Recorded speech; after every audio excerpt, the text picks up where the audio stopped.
Now come to Shadow Minister Catherine West. Thank you very much, Mr. Speaker, and congratulate the honourable member for Strangford on securing his first urgent question in the House. Who would have known it was the first?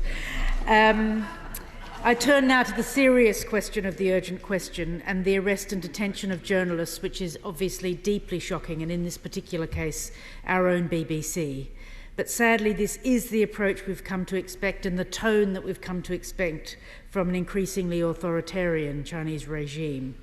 And it's further demonstrated, of course, this week by the case in Hong Kong of the independent media outlet Apple Daily, whose founder, Jimmy Lai, will be facing court cases in Hong Kong for the basic freedom of expression to local people. And we must show solidarity in this terrible situation, not just in Hong Kong, but also across the PRC. I do welcome the Foreign Secretary summoning the Chinese ambassador and the consular support provided to Mr. Lawrence.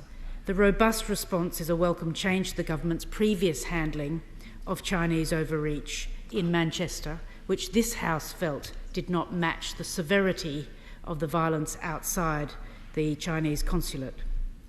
Our support for the press in their work must be unified, and we stand squarely behind the government in making it clear to Chinese officials that the treatment of journalists doing their job is not and never will be acceptable. And on this side of the House, we're clear that the BBC must be protected in its crucial work abroad, tackling disinformation and providing reliable, accurate reporting. And I'm sure the Minister agrees with me on that. Just one question, perhaps, Mr. Speaker. We are in the middle of profound cuts to the world service of the BBC, including Chinese journalists. Will the FCDO say today on the record that they will not defund the journalists, Mandarin-speaking journalists, because we know particularly in COVID lockdown it's crucial that individuals have the ability to listen to good journalism on our BBC World Service? I thank the honourable member for her considered words and important words as well.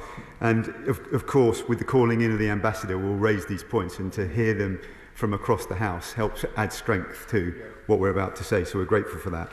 And she makes important points about protecting journalists across the board, and I'll raise this with my right honourable friend, not only the Foreign Secretary, but also the Minister for the Indo-Pacific, the honourable member for Berwick-upon-Tweed, who's currently travelling. She makes important points about Manchester, and I can just assure her that we've got no intention of giving the Chinese government any excuse that we're making this a political issue. It's about law, and we'll see it through.